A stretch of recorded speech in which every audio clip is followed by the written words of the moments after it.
Hi, my name is Robert Ortiz, and thank you for listening to the RTCC podcast, where we shine light on relevant college and career information parents and scholars need to know. If you tuned in last week, you heard Dr. Jeffrey Fuller speak with two Uplift seniors who are navigating the impacts COVID-19 is having on their senior year, while also moving forward with their college plans this fall. I'm super excited about today's show. Camille Ehlers joins me as co-host as we speak with Sherry Rowe, who currently serves as Chief Program Officer at Boys and Girls Club of Dallas. Camille, thanks for being here.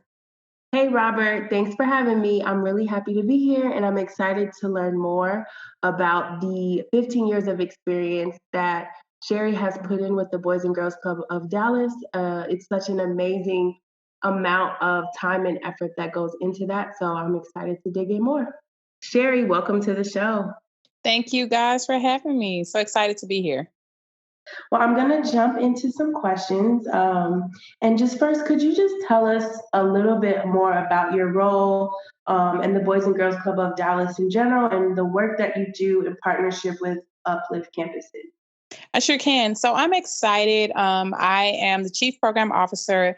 And in that position, I oversee all of the programs, employees, programs, services, and anything that directly impacts youth. And we have 24 club locations across Dallas and Navarro County. We skip over and go all the way to Corsicana. And we have school-based programs as well as brick and mortar buildings. And so we're just excited. We offer a wide array of programs. I literally say we have something for everyone. If you're interested in dance or music or drama or sports, or you're an academic, you like STEM, you like math or reading, we literally have something for everyone. In the 2019-2020 school year, we have hosted 3 on-site programs at Uplift campuses, at Wisdom, at Pinnacle Prep, and at Williams Prep. And so we're just excited about that. My role in that partnership with Uplift is to oversee the overall partnership, and I have a phenomenal team that manages the day-to-day operations. Sounds awesome. So much, but so great.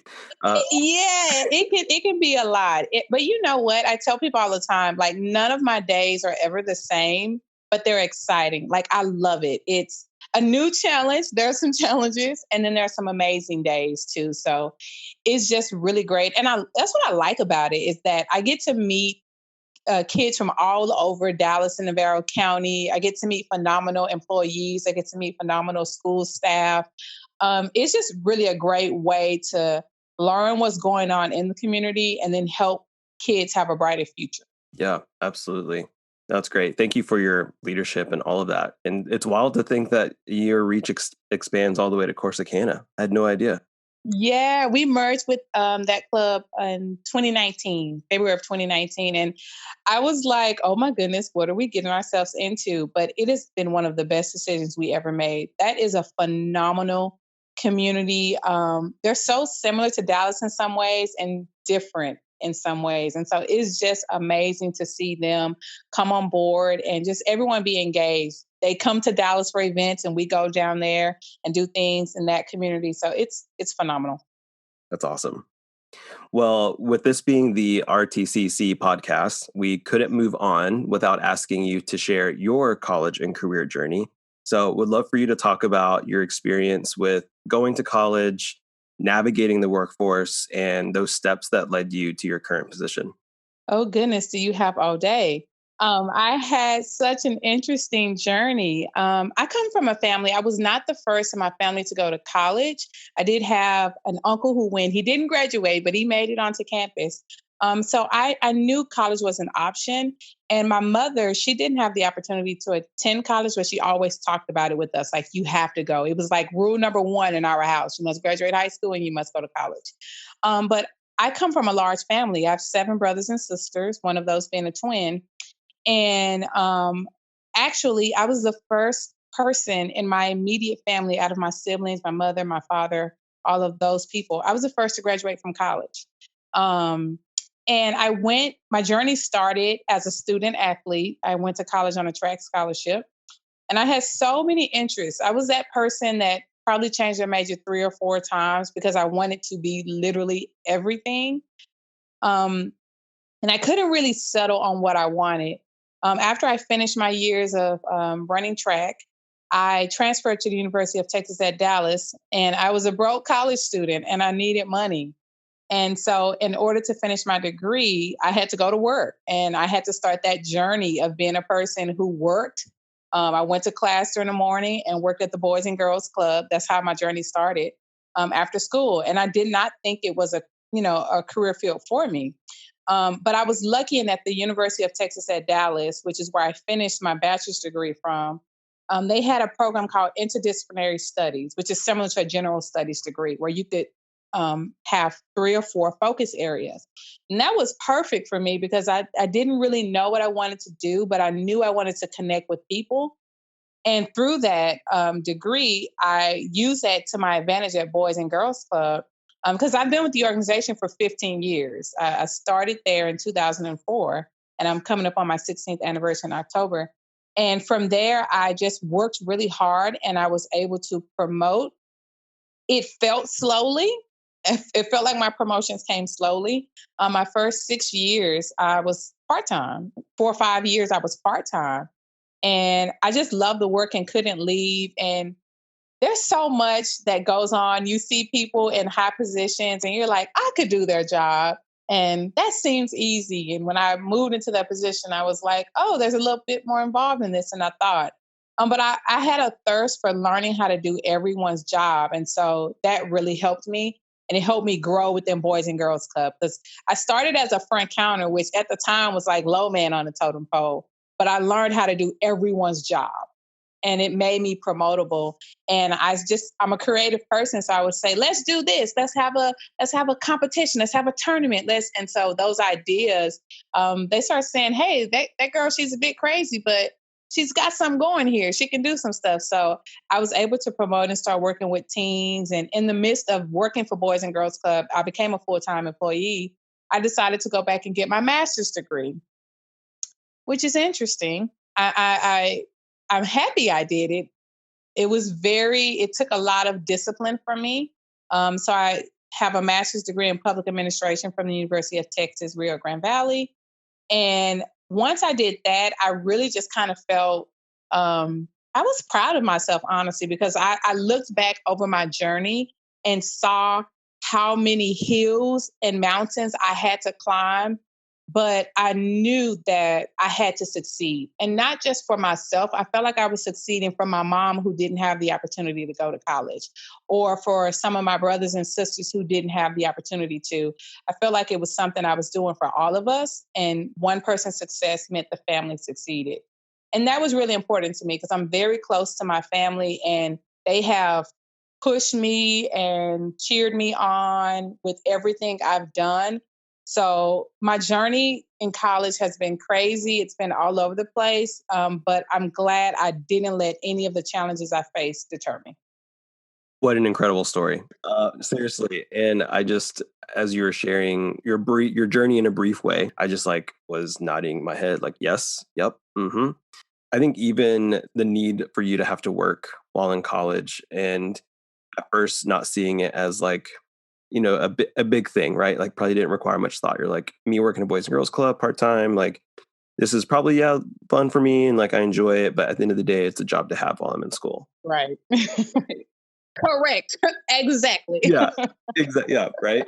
And it came from that need to make that money, like you could not work while in school. And, I know that's my story. And I know that's so many other stories where it really was through that led you to where you are now.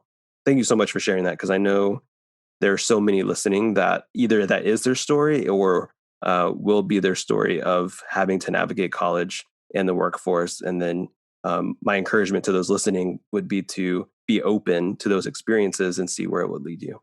And it's okay. I think a lot of times we feel like if I don't have a full ride scholarship or if it's not all covered, I have to get a job. We feel like we failed in some way. And you didn't fail. The path for you is different. We all have a different journey to take.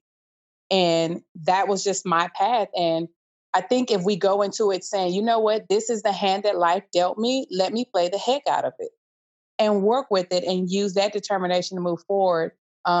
you'll be okay in life. Yeah, absolutely. Well, thinking about that journey, right? Like, I think naturally, you even mentioned about especially when it was time for you to go to grad school, just, what a, what a journey that was of, working and also getting your master's degree. And there's a lot of things that can distract you, right? That could pull you away from that goal. And you mentioned how no matter what, at the end of the day, you were still striving to achieve that, to achieve those goals. So as you reflect on that journey, of going to college and navigating the workforce, maybe going back to school, what was the greatest barrier or challenge that you had to overcome? And what motivated you to push forward?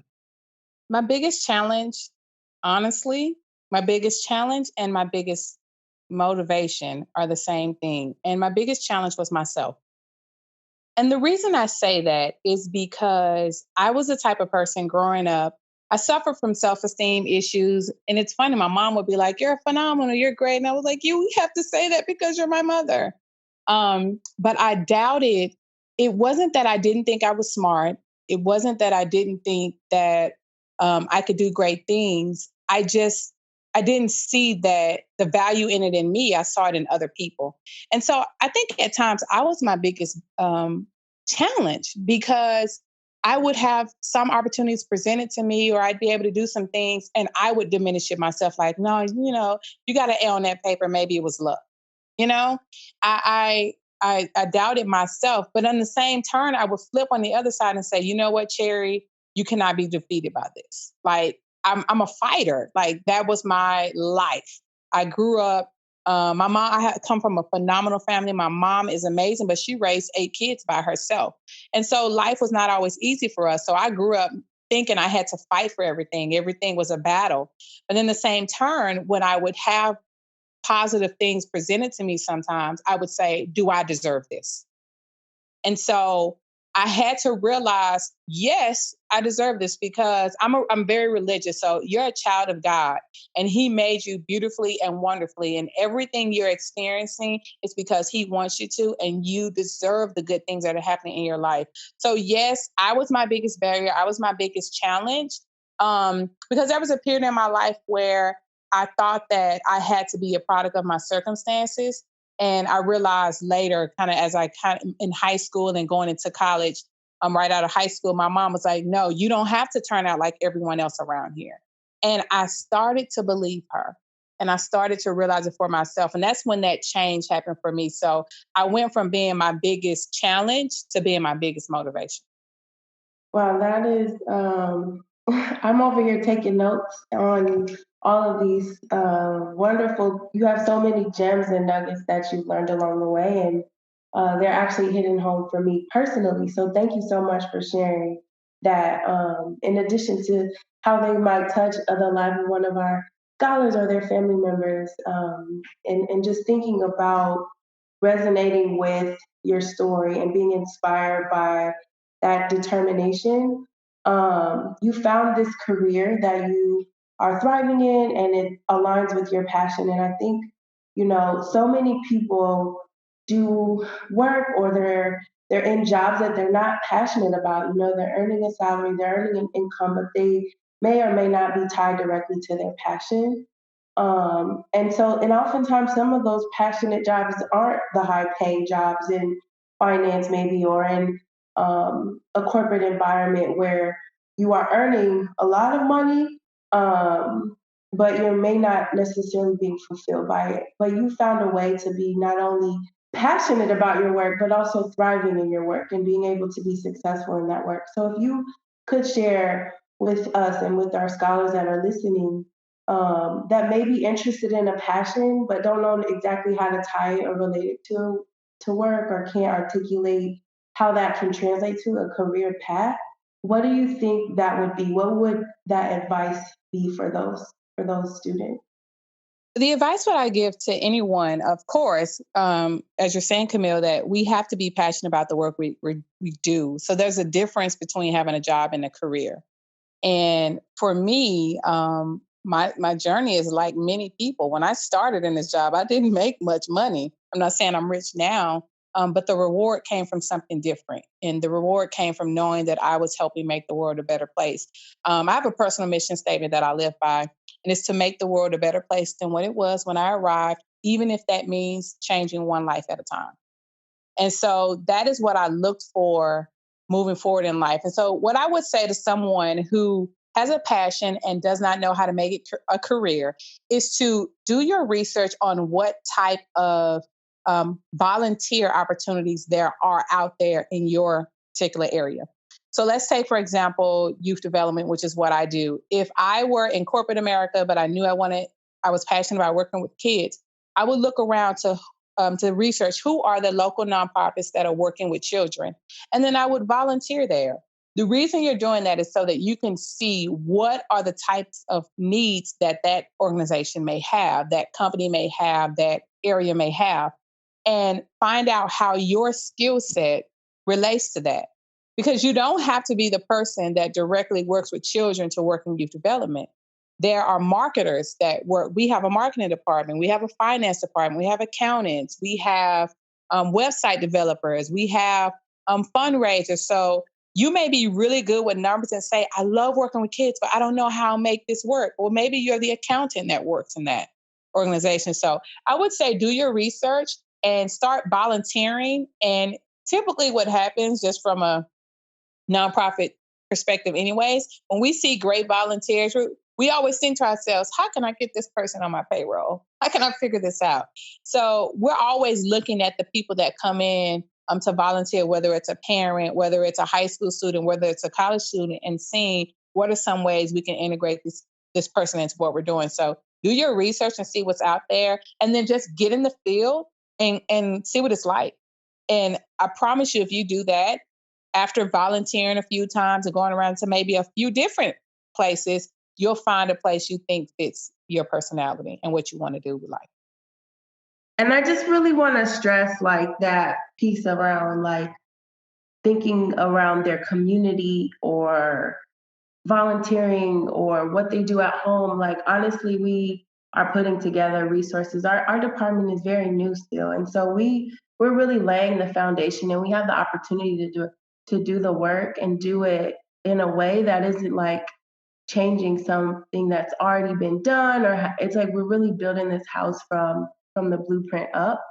And we were just putting together some resources for our alumni around how to talk about their experience during interviews. And oftentimes they say, oh, we don't have the work experience, or all I did was these summer jobs, and it may not be related to the job they're applying for. And I'm like, it is. It's like, it is. I'm like, you know, some of them have like little, their own, Instagram pages with thousands of followers, and, businesses where they're selling things. I went to one of our schools, and I watched one of the students pull out a bag of like snacks and chips, and he's selling them. I don't want to get him in trouble, but he was selling chips and snacks, and he was getting his dollars and like had a little wad of money. I'm like, okay, he has entrepreneurial skills, like in him. And he's managed the budget, money management. And he's managing. I'm like, and then you think about students who may be babysitting their younger siblings or their cousins, and they, I know I've seen certain babysitters who like have like the whole teaching lessons going on. I mean, I just want to just say, like, just not limiting your voice and not limiting your interest because you weren't receiving a check from a business or from a corporation, and like where you can volunteer and work in your church and your community. So that is such good advice. And you know what, Camille and Robert, the crazy thing is, when I think back on my journey, I actually volunteered with the Boys and Girls Clubs for 2 years before I became an employee. I volunteered at 2 different club locations. I actually, one was in South Dallas community, one was in Mesquite. And I had family members or people I knew that worked there. And they would say, hey, come out for this event. Sure. And I would just volunteer at events throughout the year. And it wasn't until I came back home and needed a job that one of them was like, hey, Boys and Girls Club is hiring. Had never crossed my mind that it could be a career for me. But I had volunteered there before. And once I volunteered, I was like, you know what? I could do that. I could do it. So thinking back, just kind of back to the Boys and Girls Club, the role you're in now. So as the Chief Program Officer, that title, that that executive role is an amazing accomplishment. And I think for a lot of us professionals in any workspace, that's a role that we all like really strive for. And it's, just thinking about the work that it takes to get there. And finally getting in that position and feeling like you made it. And I know you mentioned a little bit around like your self-doubt and how that kind of held you back along the way. But I do think that, you've come out of it, and in relating it to like students and their own aspirations or their own, understanding around like this, their goals in terms of what's my first year out of college look like versus 5 years versus 10 years. And, like adding on that capacity, thinking around like what is in their reach and what isn't in their reach, and how you can kind of hold yourself back when you put those limitations on yourself. So we know the term imposter syndrome, which is that representation or that internalized idea that you only made it because of luck, or not necessarily because you had the skills or the talent, or that you're deserving of the accomplishment, but just because you happen to be in this right space at the right time, or of that self-doubt that you kind of mentioned. So you spoke a little bit about it, but can you expand a little bit more about what that feeling was like? And if someone listening might have similar feelings, what are maybe some steps that helped you work through that, or work past that to be in the position you're in now? Yes, I actually have experienced what you're referring to as imposter syndrome. I honestly have, and it's happened a couple times. Couple is probably being too low. A few times, and I come from humble beginnings, and to kind of excel. Once I started promoting within Boys and Girls Club, it started happening pretty quickly. Like I said, I've been here 15 years, but my first like 6, 7, 8 years, I was like at one location. But after that, I started getting promoted very quickly. And it was happening so fast that I started to say, did I deserve this? Did I, like, why me? I couldn't really put my finger around it. But when I thought about it, I was really working hard and I was doing a lot. And that's where kind of that own self-doubt came in. Part of it, I realized in hindsight, was fear. There is fear associated with moving to the next level. And I can say that prior to being a chief program officer, I was a vice president within our organization. And I remember when I first became a vice president, I remember taking a very deep breath, and I told my twin sister, I don't know what I'm doing, but they haven't figured that out yet. They just keep promoting. Um, and so when I became a chief program officer, I kind of said a similar thing, and my support team around me, I have phenomenal coworkers and a phenomenal family. And one of my coworkers looked at me and he said, "No, Jerry, you earned this. You've earned every single thing you've gotten." And my sister said the same thing. My family said the same thing. And so I started to evaluate, like, why was I doubting myself? And I think ultimately the reason I felt that way for me personally was there was a fear factor involved. I was like, what if I get in this position and I can't do the job? What if they put this trust in me? And this is like you said, this is a C-suite position. It's like, whew, there's a lot of pressure with that. And what if, they made a mistake and they didn't really mean to give it to me and I mess up? But I had to really, what helped me is I went back and I started this may sound like conceited, but I started getting my receipts together, right? What have I accomplished? What have I done in the various roles that I've had within this organization? And when I read it over and I thought back on it and I looked at it, I realized there was so much that I had accomplished and that I had done. Not saying that I've done it all in no way, but I've done some great things and been a real benefit to the organization. And so it made me understand more why my promotions came and why I was able to accelerate so fast once it started happening. Um, I'm the type of person that felt like I didn't wait around for someone to tell me what needed to be done. If something needed to be done, I did it. And I think that is what made me valuable to the organization. And that is why they wanted me to promote I understood people. I had a go-getter mentality. And so I learned to let the fear that I was experiencing, I learned to let that go. It creeps back in every now and then when a big project comes or something major happens. But I fall back on the fact that my team has trust in me, my boss has trust in me, my family has trust in me. But more importantly, I believe in my own decision making. So my advice to anyone who is feeling the imposter syndrome is to say to them that you deserve the great things that are happening in your life. You have to believe in it for yourself. No one else can believe in it for you. You have to believe that you are capable.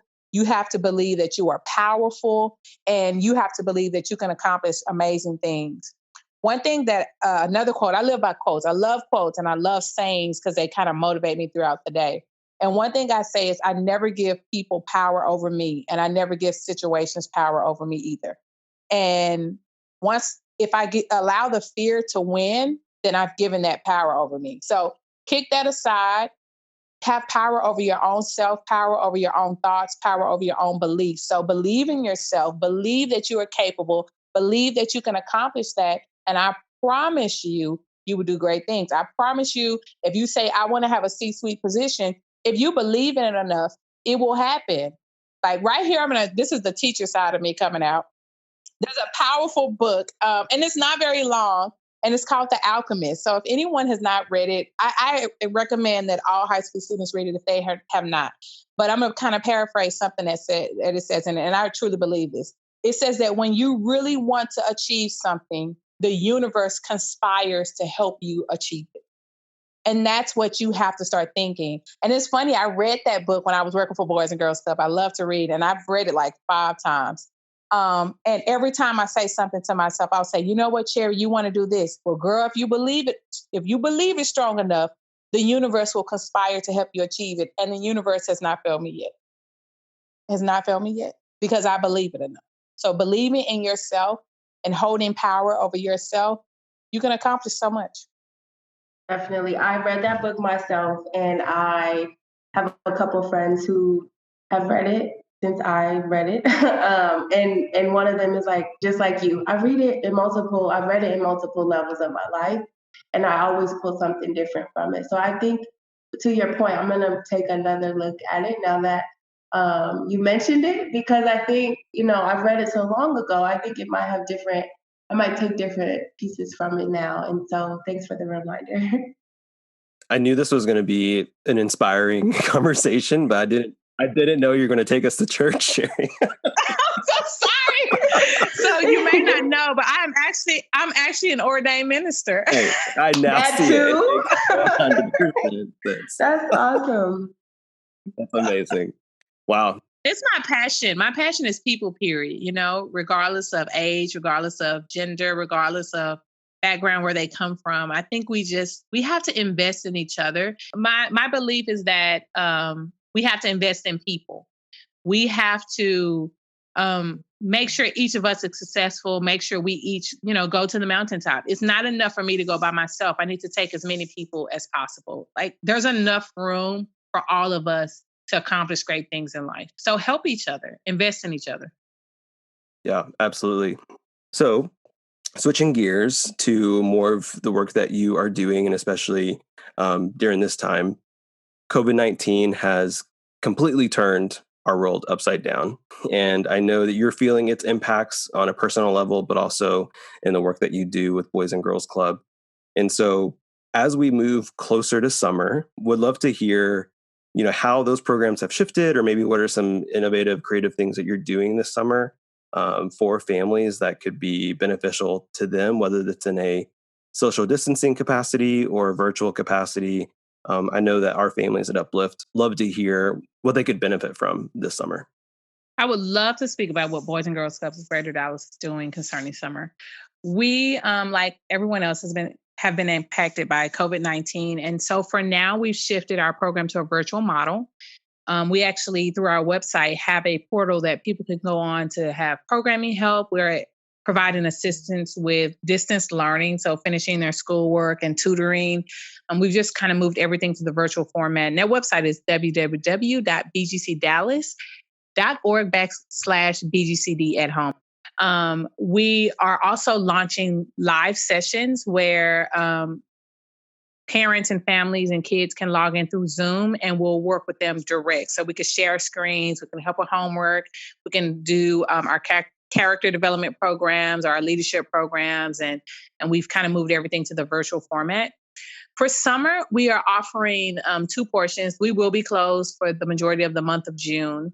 And we do have a plan to open in person in the summer in July, if, of course, the state mandates do allow us to. So right now, we're planning 2 options, an in-person summer program that will start in late June, and a virtual program that will continue just consistently. We have found that this ability to put our programs online and have that type of access to parents where they can just get it on demand, that's been helpful for us. And it's been helpful for parents to kind of, those who are needing a break from their kids in the distance learning environment, they can go on and have the kids be on the Boys and Girls Club website doing programs. And so we'll continue that throughout the school year, continue it in the summer and even in the fall once the school year opens back up.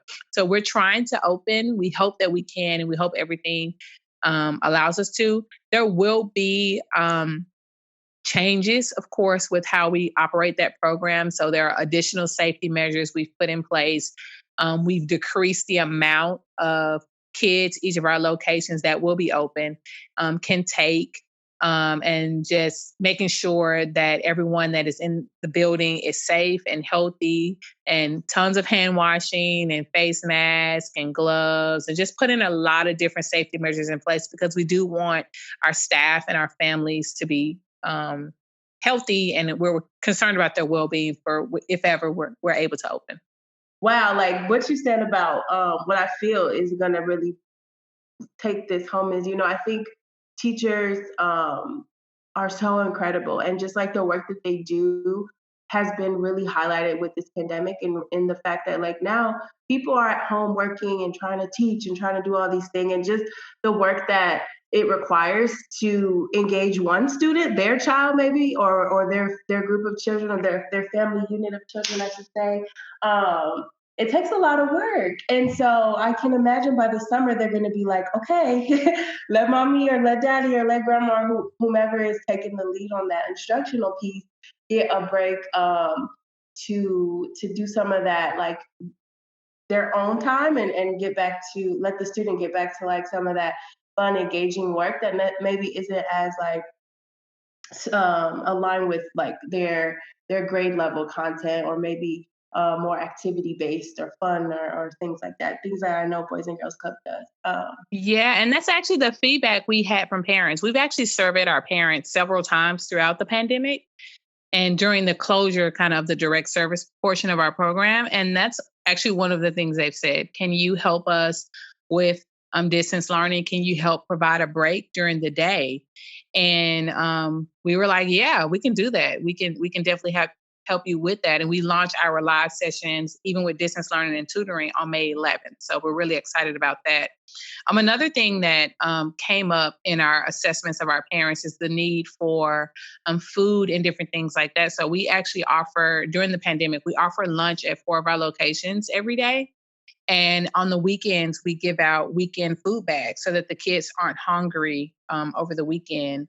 And so again, it's just really, it's adjusted what we do, but we're excited for those adjustments. It's unfortunate what is going on, but we have been able to adapt to the current environment. And we just think it's going to make our organization better. And we've just had the ability to be very flexible and responsive to the needs of families. And so we survey our parents often. And if there's something in there that we think that we can address, if they say, you know what, Cherry, we need more fruit in the weekend bags, and we'll try to get more fruit in there. We have that flexibility to adapt to the needs of families. That's awesome. Cherry, so for families who maybe not like they're not currently set up with services, is there a way that new families can be taking advantage of these resources that you're providing? And if so, like, what's that process look like? Yes, new families can sign up. Actually, the meal program that we're doing, it's open to the community. It's not just for Boys and Girls Club families. So that's open to everyone. They just have to visit our social media channels and our website, and we'll tell you where the feeding locations are, and they can go and get food. For a summer program, if we're able to open up in person, anyone can sign up through our website. We're going to take everything to the virtual environment, so there will be no paper applications, of course, because we don't want to spread anything. So everything will be in the virtual environment, and we'll have a post or information going out within the next week or two about how parents can sign up for summer. But everything is open right now. They just have to visit our website for the different locations and the details. Awesome. Cool. And we'll definitely include those links in our description of the show. I do want to close a little bit out. I know we've talked a lot around like inspirational quotes and advice that has really resonated in your life, but thinking around just like career, specifically related to your career, or any mentors that you've had, maybe within Boys and Girls Club of Dallas or in other spaces, what piece of advice or quote or inspiration really has served you in the form of like a career mentoring piece that you want to maybe expand on a little bit? Oh, goodness. I feel I've had mentors in so many different capacities and so many different levels of my career. And I've taken advice from the personal realm and used it in my career. And those mentors that I've had in my career have been have helped me in my personal life too. So probably, I've received a lot of advice. And probably the most I had two. This is a true story that happened to me right before I was promoted to chief program officer. And I had two people in the same week. One was a Monday, one was a Wednesday. Tell me that I had greatness in me and that I needed to believe it. They're like, you are walking greatness. You just have to see it the way we see it. And so I kind of was a little bit flustered. And when I think back on it, I've actually had people tell me that throughout my lifetime, like, you have greatness in you. You just have to believe it. And that would be what I would tell, anybody, that regardless of what level you're at in your life or what you're doing, if you go through life living it as if you have greatness in it, you'll be okay. We are walking greatness. And so that's what they told me. I almost was in tears when the two people told me in the same week that I was greatness walking. And so that would be the best advice I probably received throughout my journey. And it was both related to the career. They were both two people I admire in my career in Boys and Girls Club. And they said it to me in the same week. And so now I try to walk around like I'm greatness walking. Like I try to live my life that way. I literally, and the thing about being, with that is not saying that I have all the ideas or that I have all the right answers. It's just knowing that, God has equipped me to do the job that I'm here to do, but also trying to unlock that door for other people. So if I have greatness walking in me, then Camille, you have greatness in you, and Robert, you have greatness in you. And how can I help you guys see your greatness? How can I unlock that, open that door for you so you can walk in it? And that was kind of how I took what they said. And that's how I live my life. I give my 100% best at all times. And then I try to help others give their best too. Yeah, absolutely. I feel like you need to start a weekly podcast, Sherry. Look, it seems like, don't tell her that because she might just do it. Well, it's Boys crazy. and Girls Club Dallas podcast coming soon. Watch. I've literally had several people tell me that I need a show, and I'm all like, "What?" And people tell me that all the time. I'm like, I don't have time for that. Well, when you do get your own show, don't forget to give us a shout out and invite us on your new podcast. We'd love to be your first guest. I'm just happy you guys had time for me on this one. I appreciate it. Thank you so much. Thank you so much, Sherry. I learned a lot today and got a lift. I felt uplifted, no pun intended, but it's just a good way to close out the week. Like Robert said, I was looking forward to this opportunity, and I definitely feel like really energized to not only think about how I can push my work forward but also as a person, in a personal way to like make those connections still remain relevant despite all the chaos that's going on around me. So thank you so much. Oh, well, thank you guys for having me. Yeah. Any last thoughts or comments that you want to share? Probably if I could say anything, it would be to your students and your families, and that is to um, just try to go through life being their best self, and just remember to invest in each other. But don't forget about yourself. It's okay to be selfish every now and then and say I need some me time. But don't let people put limits on you. You can accomplish. You can do anything, and they're lucky to have this podcast and this ability from to get more information from you guys. And so I hope that they continue to contact you all, contact Uplift, contact Robert and Camille, because they're great for the resources that you can provide to them, because it's hard to make it through life without people. And so I hope that, the families realize what a jewel you guys are and use the resources that are available to them. Yeah. Well, that brings us to a close for today's show. Well, Sherry, thanks again for being on the show. It's been a true pleasure. And am so inspired by the words that you shared with us today. Yes, thank you so much for your time and insight today, Sherry. It's been a very rewarding experience for me, and I know our scholars and families will enjoy learning more about you and the Boys and Girls Club of Dallas as well. Oh, thank you. Camille, also want to thank you for joining as today's co-host. It's always a pleasure having you, and always have a good time tag teaming with you as we chat with special guests. For sure. Thank you for having me as your co-host this week. Hi, everyone. Thanks for listening to today's episode. You will find details mentioned today in our show description.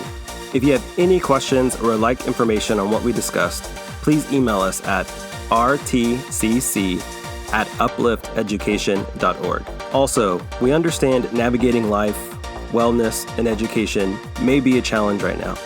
We at Uplift want you to know you're not alone. We are on this journey together. And to help you stay informed, please visit uplifteducation.org/COVID-19, where we post all the updates and information you need to know. As a reminder, please do not forget to tune in next week for our new episode. Until then, be well and shine through.